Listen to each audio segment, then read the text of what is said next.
Now that's original.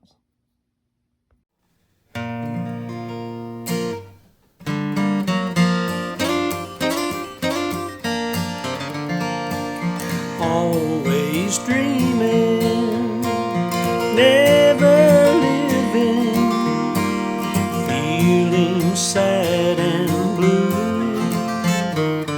always crying, never smiling, but always loving you, always ready to do the best I can. Always trying to make you understand. Always dreaming, never living, but always loving you.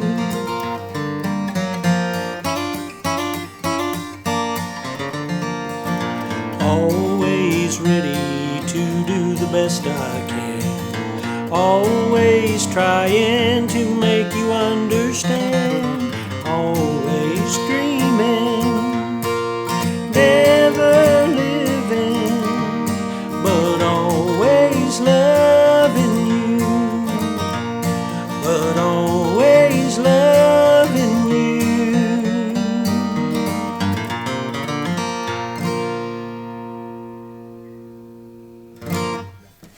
Thanks for tuning in to Original Thursdays. That's a song that I wrote back in my teenage years, and I'd kind of forgotten all about the song. But last week, I think it was, or maybe it was the week before, I did shared with you Guitar Blues, which is, or I've Got Them Guitar Blues, which is a song I also wrote back in my teen years. And when I traced it down on the cassette, the song that I just sang for you came on right after it, and I'd kind of forgotten about it. But at the end of this video, I'll let you hear me singing it back then on cassette and Pap singing with me. And if I hadn't found it there kind of on that cassette, I would have, like I say, I wouldn't have thought anything else about that song. It's been such a long time ago. As far as why I wrote it, and you can see that it has that very 1950s sound, or at least I think it does, 1950s country music sound, which most of my songs do have, especially the songs that I wrote in my teenage years. As far as why I wrote the song, not that it was quite as conscious as what I'm about to share with you, but I think I wrote this song because of the old Everly Brothers song, Dreamin'. Is that the name of it? Dream, dream, dream, dream, dream, dream, dream, dream. That song. There's a line in that song, I can make you mine, taste your lips of wine. Is it of wine? Something like that. Or so fine.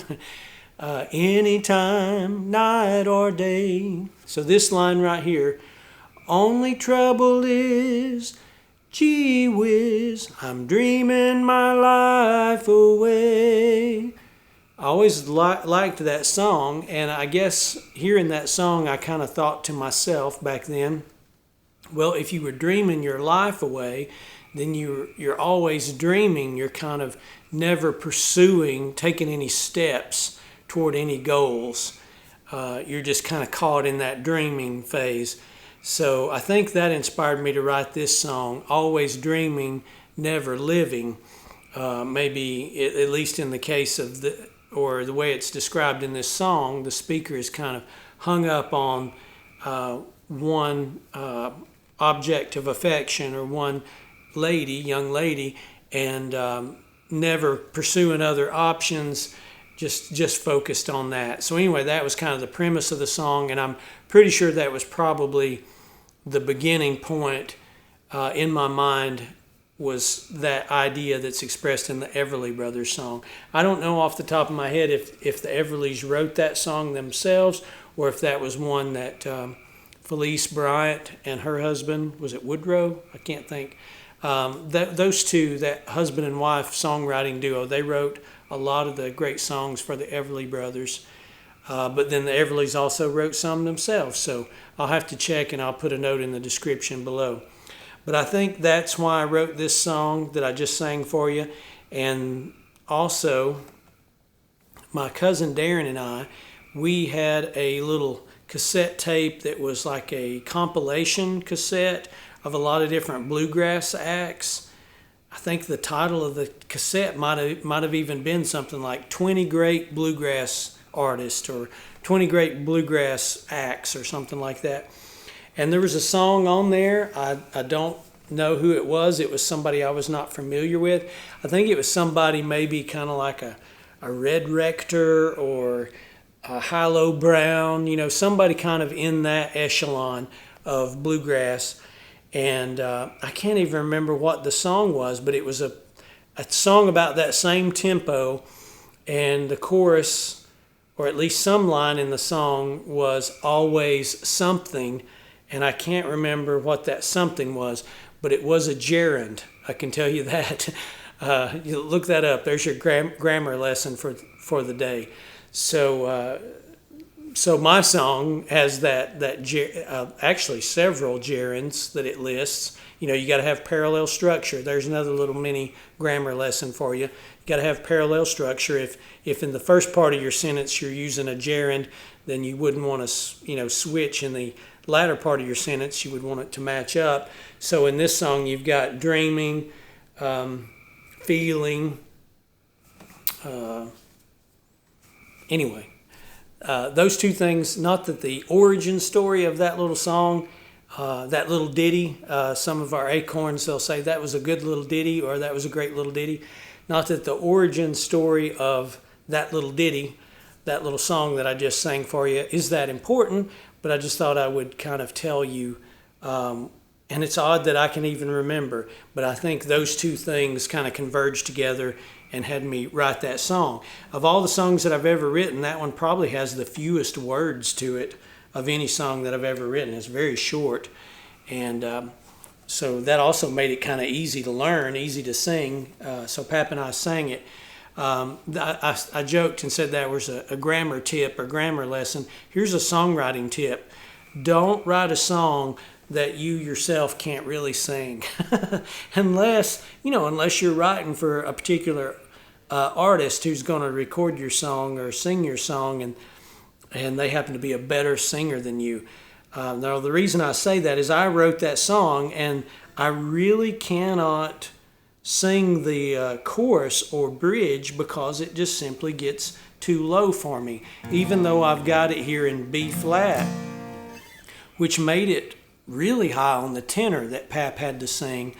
But this part right here, always ready to do the best I can, it just kind of bottoms out.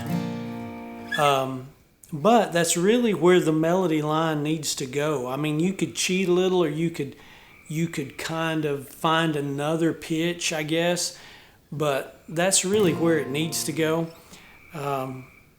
And I could have, maybe moved it on up to C or D or something to make it easier to get that place. But then, of course, Pap he could have maybe sung the tenor there, but it would have been too high. It wouldn't have sounded good. Speaking of Pap, here's something that you can listen for in the recording that you're going to hear shortly, I promise.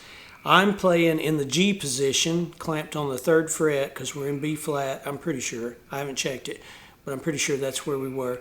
I'm playing in the G position. Pap is back here in the A position. So his chords are A, his positions, I should say, A, D, B, and E. And when I was up here, I was going to an E minor. Those of you who play guitar, I'm sure you recognize that.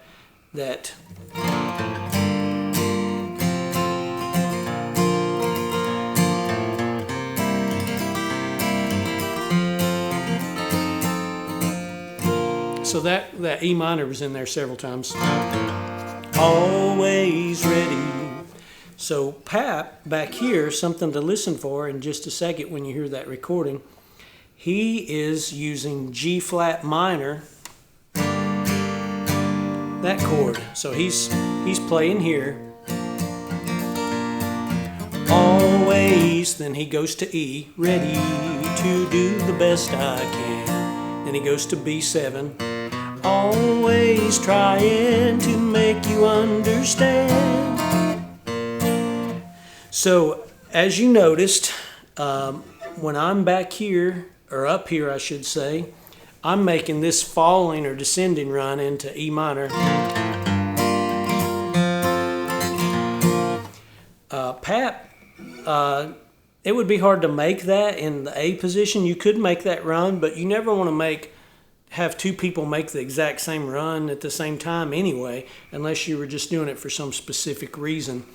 So as I make that descending run, the run that Pap makes into the G minor is on the D string, and it's this run as he goes to that chord. I can barely make it. And I mentioned in a video a while back, I think it was Jesus Is My Choice, that when it came to getting B minor, because he had broken that knuckle of his finger, Pap mostly just got the bottom 4 strings. So the same is true of that G minor, whereas I would get G minor like this, I would bar it. I'm moving that finger so you can see what I'm doing. So you can recognize that's really just the 2 strings of an E minor, right? And then you're putting your finger back here almost as if you had the clamp there. But Pap would get it like this. He wouldn't bar that whole thing. So listen for that. As I make this run, Pap makes this run. And I think those 2 runs sound good together. Pap never made, or he didn't make a lot of runs, but it seemed like when he did make a run, it was a well thought out or well selected run. He kind of made his runs that he made them count. And I think those 2 things together just sound pretty cool together. Also, when Pap made a run, it was always dead on the beat. He was almost like a metronome in terms of his timing and how he played rhythm. But I hope you enjoyed that song, and you're about to hear me and Pap sing the song. And then tune in next Tuesday and we'll do another old-timey song.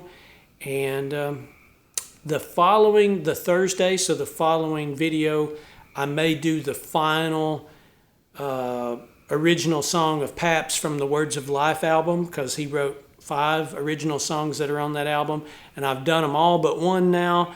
It's not really the kind of song that works well as a solo. It's called We've Almost Forgotten God, I think. Is that his? No. Anyway, that song, I'm drawing a blank on it. I'll do that one, and that'll kind of wrap up that album. And then after that, and I'm looking way into the future, I'm just kind of sharing with you my thoughts.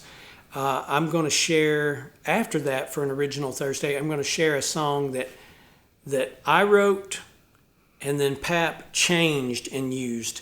So we both wrote a song, and that will make sense, but that will be, I think you might find that interesting, but that'll be a couple of weeks from now.